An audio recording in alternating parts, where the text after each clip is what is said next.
رسول اللہ صلی اللہ علیہ وسلم نے فرمایا جمعہ کے دن اور جمعے کی رات کو کثرت سے مجھ پر درود پڑا کرو، بس جو آدمی مجھ پر ایک دفعہ درود بھیجے گا اللہ اس پر 10 رحمتیں نازل کرے گا۔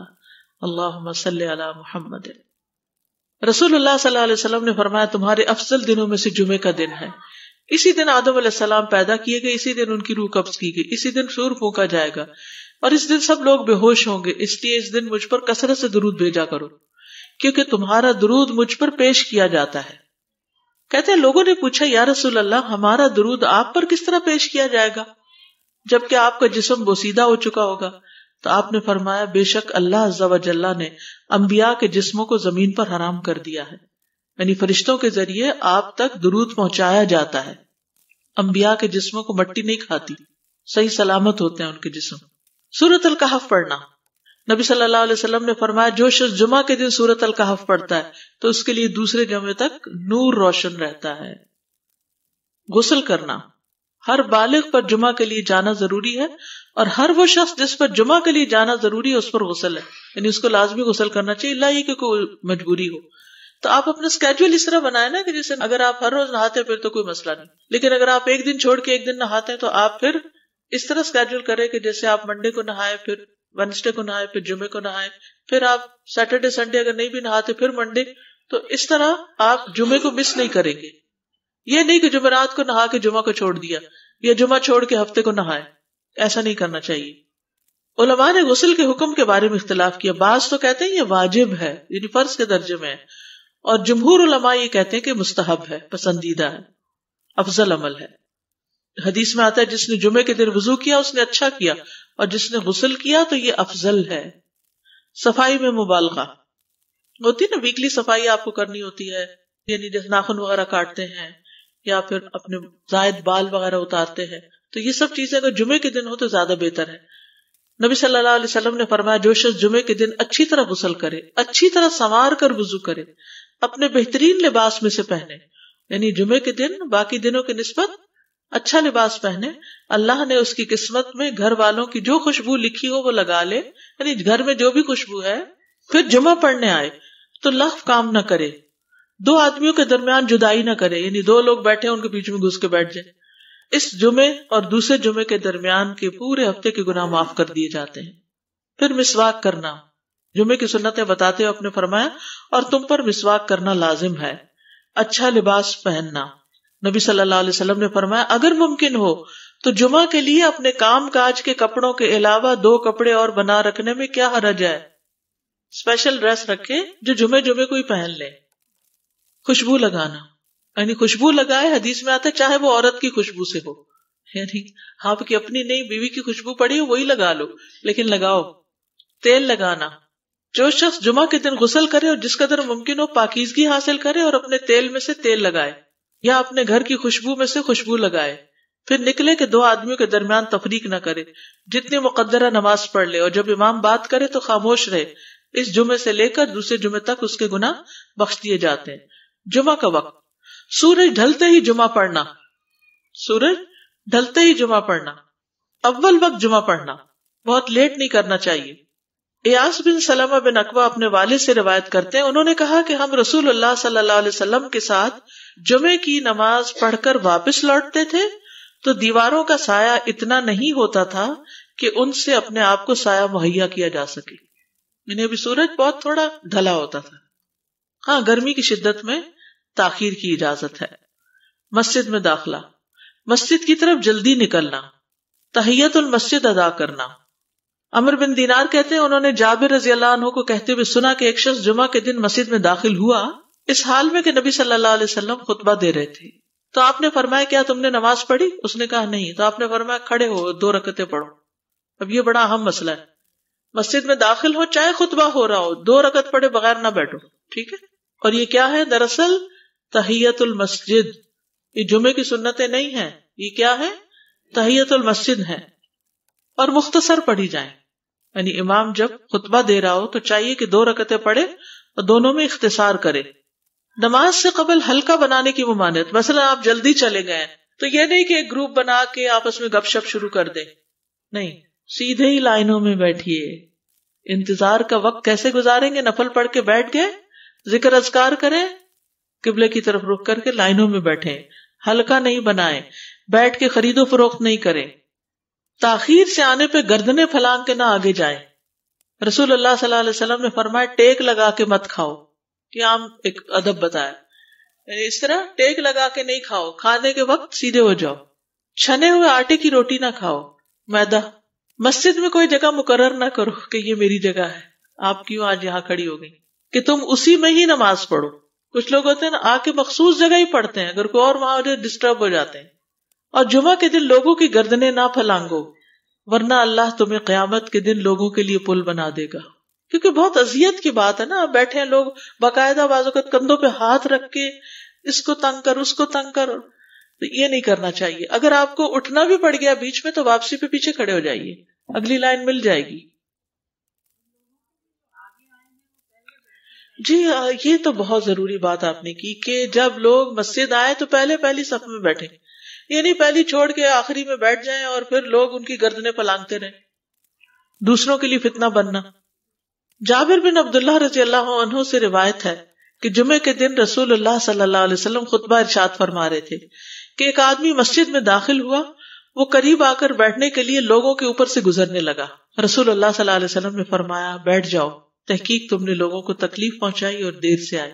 یہ عربی کے الفاظ بڑے خوبصورت ہیں، اجلس فقد آذیت و آنیت، کتنی جامع زبان ہے یہ، اجلس فقط آذیت، تو نے اذیت دی، و آنیت اور دیر سے آئے، ہاں تو اس سے منع کیا گیا۔ کسی کو اس کی جگہ سے نہ اٹھانا۔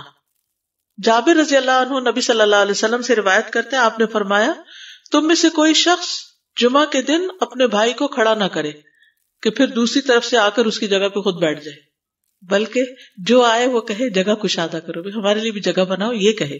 خطبہ جمعہ اور اس کے آداب۔ خطبہ جمعہ کی اہمیت، جب اذان ہو جائے تو کیا کرے انسان؟ مسجد کی طرف دوڑ پڑے۔ تو مسجد میں جماعت تو نہیں ہو رہی ہوگی، پہلے کیا ہو رہا ہوگا؟ خطبہ ہو رہا ہوگا۔ امام کا خطبے سے پہلے سلام کرنا۔ نبی صلی اللہ علیہ وسلم جب ممبر پر چڑھتے تو حاضرین کو السلام علیکم کہتے۔ امام کا کھڑے ہو کر خطبہ دینا۔ رسول اللہ صلی اللہ علیہ وسلم کھڑے ہو کر خطبہ دیتے، پھر بیٹھ جاتے، پھر کھڑے ہوتے اور کھڑے ہو کر خطبہ دیتے، یعنی بیچ میں تھوڑا سا بیٹھ بھی جاتے تھے۔ جس نے تمہیں یہ خبر دی کہ آپ بیٹھ کر خطبہ دیتے تھے تو تحقیق اس نے جھوٹ بولا۔ بس یقیناً اللہ کی قسم میں نے آپ کے ساتھ 2000 سے زائد نمازیں پڑھی ہیں، یعنی جن میں بہت سے جمعے بھی آئے ہیں، تو ایسا کچھ نہیں۔ امام کا 2 خطبے دینا، یعنی کھڑے تھے پہلے، پھر ذرا بیٹھ گئے، پھر دوسری دفعہ اٹھے تو یہ 2 خطبے ہو گئے۔ مختصر خطبہ دینا۔ آپ کے خطبات چند کلمات ہوا کرتے تھے، بہت لمبی تقریریں نہیں، آپ کا خطبہ درمیانہ ہوتا تھا۔ نبی صلی اللہ علیہ وسلم نے فرمایا آدمی کا نماز کو لمبا کرنا اور خطبے کو مختصر کرنا اس کی سمجھداری کی علامت ہے۔ بس نماز لمبی کرو اور خطبہ مختصر کرو، کیونکہ بعض بیان جادو جیسا اثر رکھتے ہیں، یعنی تھوڑے بھی بات کرو گے تو دل میں چلی جائے گی۔ نماز پہ زیادہ توجہ۔ نبی صلی اللہ علیہ وسلم کا خطبے میں سورۃ قاف پڑھنا۔ حارثہ بن نعمان کی بیٹی سے روایت ہے، کہتی ہے کہ میں نے سورۃ قاف رسول اللہ صلی اللہ علیہ وسلم سے سن کر حفظ کر لی۔ آپ ہر جمعے کو خطبے میں پڑھا کرتے تھے۔ سامعین کا امام کی طرف رخ کرنا، یعنی جمعے کے دن یہ نہیں کہ آپ کرسی لگا کے کسی اور طرف منہ کر کے بیٹھ جائیں اور جب جماعت ہو تو پھر صف میں کھڑے، نہیں، آپ صف میں بیٹھے ہو، کس طرف منہ ہو؟ قبلہ رخ ہو، امام سامنے ہی ہوگا نا قبلے کی طرف۔ ایک صحابی کہتے کہ جب آپ ممبر پہ چڑھتے تو ہم اپنے چہروں کے ساتھ آپ کی طرف متوجہ ہوتے، ادھر ادھر نہیں دیکھتے تھے خطبے کے دوران۔ امام کے قریب بیٹھنا۔ اللہ کے نبی صلی اللہ علیہ وسلم نے فرمایا ذکر میں حاضر ہوا کرو، یعنی خطبہ میں، اور امام کے قریب بیٹھا کرو، بے شک آدمی دور ہوتا رہتا ہے حتیٰ کہ وہ جنت میں بھی پیچھے ہی ہوگا اگرچہ وہ اس میں داخل بھی ہو جائے۔ تاخیر کی اتنی مذمت ہے۔ خاموشی سے خطبہ سننا، یعنی بات نہیں کرنی چاہیے، کوئی اہم بات بھی نہیں پوچھنی چاہیے۔ ابن مسعود سے روایت ہے کہ انہوں نے ابی ابن کعب سے قرآن کی کسی آیت کے بارے میں سوال کیا جبکہ اللہ کے نبی خطبہ دے رہے تھے، تو انہوں نے اعراض کیا اور کوئی جواب نہ دیا۔ پھر جب آپ نے نماز پڑھائی تو ابی کہنے لگے تمہارا جمعہ ہی نہیں ہوا۔ تو ابن مسعود نے رسول اللہ صلی اللہ علیہ وسلم سے پوچھا تو آپ نے فرمایا ابی نے سچ کہا، کوئی بات کرنے کی اجازت نہیں، یہ کہنے کی بھی کہ چپ ہو جاؤ یہ بھی اجازت نہیں۔ عبداللہ بن مسعود کہتے کہ جب امام جمعہ کے لیے آ گیا پھر تمہارا اپنے ساتھی سے یہ کہنا کہ خاموش رہو لغویت کے لیے کافی ہے، یہ بھی لغو بات ہے۔ کوئی لغو حرکت نہ کرنا، کنکریوں سے نہ کھیلنا، فون سے نہیں کھیلنا، میسجز چیک نہیں کرنا، انگلیوں میں انگلیاں ڈال کے پٹاخے نہیں بجانا، گوٹ مار کے نہیں بیٹھنا. گوٹ مار کے کیسے بیٹھتے ہیں؟ گھٹنے اوپر کر کے اور یوں ایسے گھٹنوں کے گرد ہاتھ ڈال کے. کئی دفعہ ایسے نظر آتا ہے کہ خطبے میں لوگ اس طرح بیٹھے ہوتے ہیں کیونکہ پتہ نہیں ہے. یعنی آپ چوکڑی مار سکتے ہیں. آپ سب سے افضل پوزیشن تو یہ ہے کہ جیسے نماز کے اتحیات میں ہم بیٹھتے ہیں، لیکن کچھ لوگ اس طرح بیٹھ نہیں سکتے، چلے کرسی میں بیٹھ جائیں. اگر کرسی نہیں ہے، نیچے بیٹھے ہیں، تو چوکڑی مار کے بیٹھ جائیں، مگر ٹانگیں اس طرح پیٹ کے ساتھ لگا کے گھٹنوں پہ ہاتھ کو بل دے کے اس طرح نہیں بیٹھے. اگر مجبوری ہے تو وہ اور بات ہے، لیکن یہ کہ بلا وجہ نہیں کرنا چاہیے کیونکہ ادب کے خلاف ہے. اونگ آنے پر جگہ بدلنا. نبی صلی اللہ علیہ وسلم نے فرمایا اگر جمعہ کے دن کسی کو مسجد میں اونگ آنے لگے تو اپنی اس جگہ کو دوسری جگہ سے بدل لے. کہ بعض اوقات ایسا ہوتا ہے نا، خطبے کے وقت بڑی سکینت ہوتی ہے اور آخری خطبہ تو آپ نیند میں ہی سنتے ہیں. نماز جمعہ کی رکعت 2 رکعت ہے فرض بس. جمعہ کی نماز 2 رکعتیں ہیں اور ان دونوں میں قرات ہوتی ہے. نبی صلی اللہ علیہ وسلم جمعے میں سبح اسم ربک الاعلی اور هل اتاک حدیث الغاشیہ پڑھتے. کبھی جمعہ اور عید کٹھے ہو جاتے تب بھی دونوں نمازوں میں یہی سورت پڑھتے تھے. ٹھیک ہے. اسی طرح صبح کی نماز میں جمعے کے دن الف لام میم التنزیل اور هل اتى علی الانسان کی قرات کرتے اور نماز جمعہ میں سورۃ الجمعہ اور منافقین کی تلاوت کرتے. یعنی یہ بھی ملتا ہے. فرض کے بعد 2 رکعت پڑھنا. عبداللہ بن عمر سے روایت ہے انہوں نے رسول اللہ صلی اللہ علیہ وسلم کی نفل نماز کو بیان کیا اور کہا کہ آپ جمعے کے بعد کوئی نفل نماز نہیں پڑھتے تھے حتیٰ کہ واپس تشریف لے جاتے، پھر اپنے گھر میں 2 رکعت پڑھتے تھے. اب جو لوگ گھر نہیں جاتے تو پھر وہیں پر وہ پڑھ لیتے ہیں، ورنہ آپ صلی اللہ علیہ وسلم اپنی سنتیں وغیرہ گھر میں پڑھتے تھے. اور اسی طرح 4 بھی پڑھی جا سکتی، 2 بھی ہیں 4 بھی ہیں. آپ صلی اللہ علیہ وسلم نے فرمایا جب تم میں سے کوئی جمعہ پڑھ چکے تو اس کے بعد 4 رکعتیں پڑھے. یہ آپ کا حکم ہے. تو جب آپ کا 2 چیزیں ہوتی ہیں سمجھنے کے لیے، ایک آپ کا فعل ہوتا ہے اور ایک آپ کا حکم ہوتا ہے. تو ہمارے لیے کیا ہے؟ جو آپ کا حکم ہو. جمعے کے بعد کوئی اور نماز پڑھنے سے پہلے گفتگو کرنا، یعنی سنت پڑھنے سے پہلے گفتگو کرنا. اسما بن مالک سے مرفوعاً روایت ہے کہ جب تم میں سے کوئی آدمی جمعہ کی نماز پڑھے تو اس کے بعد اس وقت تک کوئی نماز ادا نہ کرے جب تک کسی سے کلام نہ کرے یا اس جگہ سے نکل نہ جائے. پہلے منع تھا، اب کوئی نہ کوئی بات کر لینی چاہیے. نہیں سمجھ آئی؟ یعنی جمعہ پڑھ لیا آپ نے اور پھر کسی سے آپ سلام دعا کر لیں، اس کے بعد سنت پڑھیں یا نفل جو بھی. ٹھیک ہے. اور گھر جانا ہے تو گھر جا کے پڑھیں، اور اگر گھر نہیں جانا، کام پہ جانا ہے تو ادھر ہی پڑھ کے چلے جائیں. کتنا پیارا ہے ہمارا دین کہ اتنا لمبا بھی چپ کا روزہ نہیں رکھوایا. بالکل. عاصم سے روایت ہے، وہ ابو قلابہ سے نقل کرتے ہیں، میں نے ان کے ساتھ جمعہ کی نماز پڑھی. جب میں نے اپنی نماز پوری کر لی انہوں نے میرے ہاتھ کو پکڑا اور میری جگہ پر کھڑے ہوئے اور مجھے اپنی جگہ پہ کھڑا کیا. وہ جو ہم چینج کرتے ہیں نا جگہ، وہ اس کی بات ہو رہی ہے. یعنی جمعے کے بعد کوئی اور نماز پڑھنے سے پہلے بات بھی کر لینا، جگہ بھی تبدیل کرنا. لیکن اگر کچھ لوگ پہلے سے ہی آپ کی سنتیں شروع کر چکے اور کوئی چینج کرنے والا نہیں تو پھر پڑھ لیجئے. یعنی یہ مستحب اعمال ہیں، ان میں ایسا نہیں کہ کوئی گناہ لازم ہو جائے گا، لیکن افضل یہ ہے، افضل سے اجر زیادہ ہو جاتا ہے. جمعہ کے دیگر احکام. 1 رکعت پانے پر بھی جمعہ ادا ہو جاتا ہے. یعنی اگر کسی کو رش مل گیا، پارکنگ نہیں ملی اور 1 رکعت میں بھی پہنچ گیا تو جمعہ ہو گیا. امام سے دعا کا کہنا. انس کہتے ہیں کہ ایک سال نبی صلی اللہ علیہ وسلم کے عہد میں لوگ قحط میں مبتلا ہوئے. جمعہ کے دن میں نبی صلی اللہ علیہ وسلم کے خطبہ پڑھنے کے دوران میں ایک اعرابی کھڑا ہو گیا. کہا یا رسول اللہ، مال تباہ ہو گئے، بچے بھوکے مرنے لگے، اس لیے آپ اللہ سے ہمارے حق میں دعا کیجیے. آپ نے اپنے دونوں ہاتھ اٹھائے. اس وقت آسمان پر بادل کا ایک ٹکڑا بھی نہیں تھا. قسم ہے اس ذات کی جس کے ہاتھ میں میری جان، آپ نے ہاتھ اٹھائے بھی نہیں تھے کہ پہاڑوں کی طرح بادل کے بڑے بڑے ٹکڑے امڑ آئے. یہ معجزہ ہے آپ کا. آپ کی دعا قبول ہو گئی. پھر آپ ممبر سے ابھی اترے نہیں تھے کہ میں نے آپ کی داڑھی پر بارش کے قطروں کو ٹپکتے ہوئے دیکھا. اس دن خوب بارش ہوئی. پھر دوسرے دن، تیسرے، چوتھے، حتیٰ کہ دوسرے جمعے تک سلسلہ جاری رہا.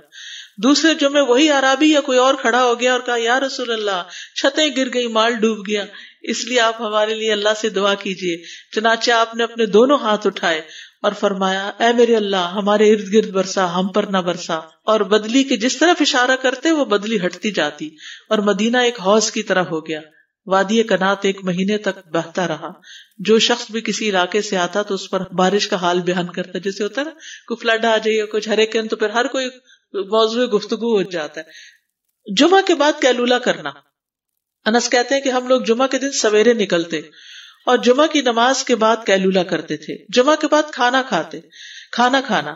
سہل کہتے ہیں کہ ہم نہ تو قیلولہ کرتے نہ دوپہر کا کھانا کھاتے مگر جمعے کے بعد. لنچ کب ہے؟ جمعے کے بعد. جمعے کو قیام و سیام کے لیے خاص کرنے کی ممانعت ہے، یعنی اس دن کی رات کو شب جمعہ منانا کہ اس رات پوری عبادت کریں گے، یہ سنت سے ثابت نہیں. ٹھیک ہے. اور دن کو روزے کے لیے خاص کرنا یہ بھی سنت سے ثابت نہیں، الا یہ کہ کوئی معمول کا روزہ رکھتا ہے، ایام 20 کا روزہ ہے تو وہ اور بات ہے. ابو ہریرہ سے روایت ہے کہ میں نے رسول اللہ صلی اللہ علیہ وسلم کو فرماتے ہوئے سنا، تم میں سے کوئی شخص جمعہ کے دن روزہ نہ رکھے مگر یہ کہ اس کے ایک دن پہلے یا اس کے بعد کا دن ملا کر روزہ رکھے. جمعہ کے دن خرید و فروخت کی ممانعت ہے. جمعہ کے دن جب نماز کے لیے پکارا جائے تو اس وقت اللہ نے خرید و فروخت سے منع کیا ہے. وَذَرُوا الْبَيْعَ، اس دن کاروبار حرام ہے.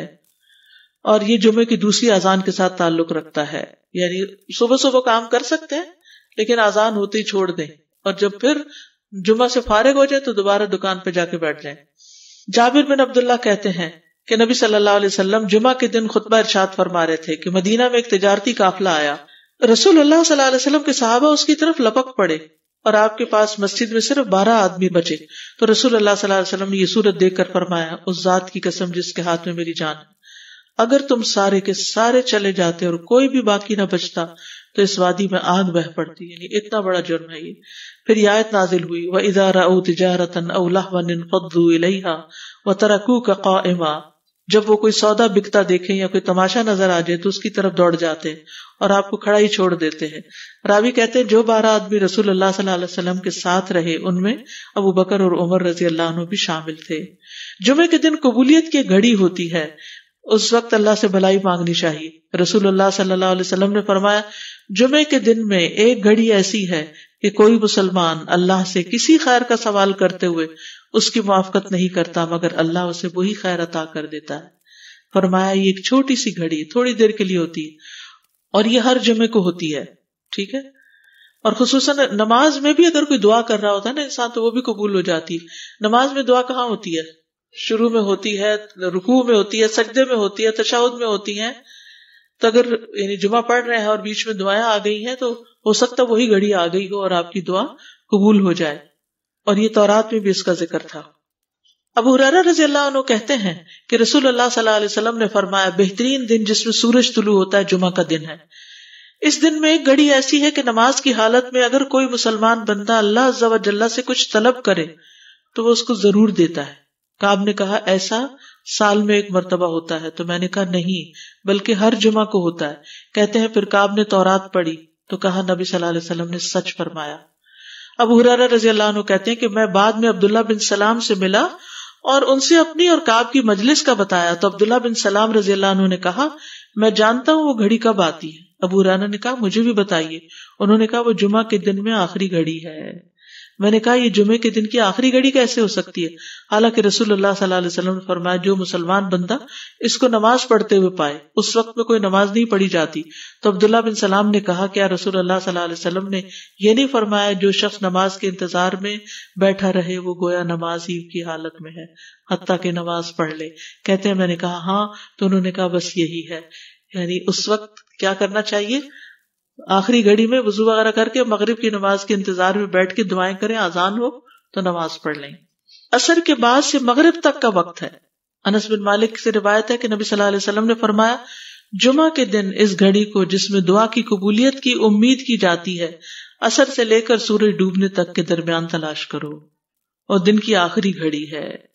تو اللہ سبحانہ وتعالی ہمیں اس دن کی برکتوں سے فائدہ اٹھانے کی توفیق عطا فرمائے.